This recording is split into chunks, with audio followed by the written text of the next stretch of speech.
Trinamool Congress office में CM ममता और मुकुल रॉय दोनों ही मौजूद हैं। उनकी बैठक चल रही है और कुछ ही देर में वो फोटो अपॉर्चुनिटी भी हो सकती है जिसमें वो तृणमूल कांग्रेस का झंडा वापस अपने हाथ में थामेंगे। इस बात का इंतजार किया जा रहा है। हमारे संवाददाता रविशंकर दत्ता वहां से मौजूद हैं और अब तक हर पल की अपडेट पहुंचा रहे हैं। कैसे वो घर से कितनी देर पहले निकले, करीब अभी से 1.25 घंटे पहले वो घर से निकले और अभी से करीब 45 मिनट पहले वो तृणमूल कांग्रेस के दफ्तर पहुंचे हैं और तृणमूल कांग्रेस हेडक्वार्टर पहुंचने के बाद पहले से ही वहां ममता बनर्जी पहुंच चुकी थी। हालांकि अभिषेक बनर्जी मुकुल रॉय के पहुंचने के बाद आए और उसके बाद वहां एक मंत्रणा चल रही है, बातचीत चल रही है। इसके बाद क्या प्रेस से बातचीत होती है और प्रेस से बातचीत होती है तो क्या कहा जाता है, इस बात का इंतजार है। लेकिन एक बार फिर से हम ये समझने के लिए अपने मेहमानों का रुख करते हैं कि ये क्या दिखा रहा है। अर्जुन सिंह जी, बहुत सारे लोग कह रहे हैं कि भारतीय जनता पार्टी को अब उसी की दवाई तृणमूल कांग्रेस पिला रही है।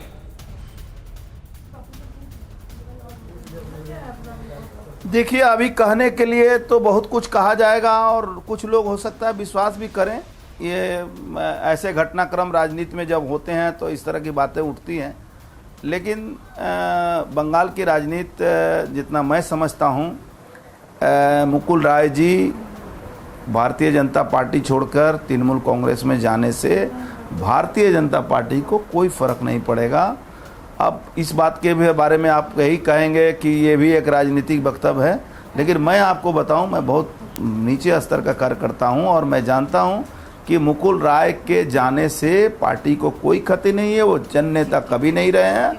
और रही बात ये अभिषेक बनर्जी और मुकुल रॉय कितना दिन तक एक साथ रहेंगे, क्योंकि 99 में अभिषेक बनर्जी के बेइज्जती करने के बाद ही 2017 में ये भाग के आए थे बीजेपी में। तो अब ये कितना दिन तक रहेंगे, क्या करेंगे, उस समय की बात है, देखा जाए।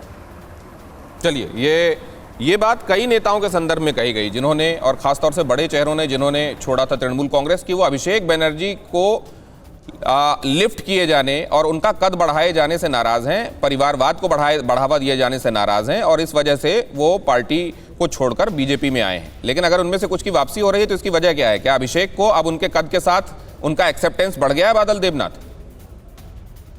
मैं तो अर्जुनदा को कहना चाहता हूँ, दिनेश जी, अर्जुनदा बार बार क्यों कह रहे मैं नीचे स्तर का कार्यकर्ता हूँ?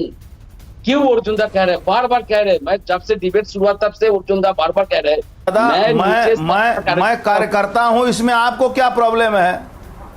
मैं कार्यकर्ता हूँ, इसमें आपको क्या प्रॉब्लम हो रहा है? मैं तो बोल रहा हूँ, मैं अभी भी कार्यकर्ता हूँ। कार्यकर्ता एमपी नहीं बन सकता है क्या? हम सब जीत गए। अच्छा, कार्यकर्ता एमपी नहीं बन सकता है क्या? मैं यही कहना चाहता हूं, एमएलए नहीं बन सकता है क्या? कार्यकर्ता चेयरमैन नहीं बन सकता है क्या? और अर्जुनदा, और मैं नीचे स्तर का ही कार्यकर्ता हूँ, मैं ग्राउंड जीरो पर काम करता हूँ। अर्जुनदा, जब तक संघ परिवार नहीं कहेगा तब तक आप मिनिस्टर नहीं बन सकते। मैं भाजपा में 20 साल था और 12-11 साल हो गया भाजपा छोड़। आप पहले विधायक बन जाओ, तब तक आप नहीं बन विधायक बन जाओ। आप सुनो, ममता बनर्जी ने मुझे मिनिस्टर बनाने के लिए कहा था, मैंने उसके बाद भी दल छोड़ दिया था। आप मुझे जानते हो, क्यों ऐसा बात करते हो? ममता बनर्जी ने अपने घर में मुझे बुलाया, कहा था कि तुमको मैं मिनिस्टर बना दूंगी, लेकिन मैंने उनका दल छोड़ दिया। मैं जितना दिन तक गलती किया। अब मैं अपनी आइडियोलॉजी को समझ गया कि मेरे पूर्व पुरुष क्या चाहते थे, मेरा वर्तमान क्या है, मेरा भविष्य क्या है। तो मैं अपने वर्तमान और भविष्य से संतुष्ट हूँ। आपको क्या परेशानी है? मैं अगर कार्यकर्ता हूँ तो भाजपा संघ परिवार के बारे में आपको क्या पता है? आपको क्या पता है संघ परिवार के बारे में? जानता हूँ। अरे आप कभी थे, मैं अभी हूँ। 8 साल पर मैं दिल्ली रहता हूँ। आप कभी, मैं जानता हूँ परेशानी करते।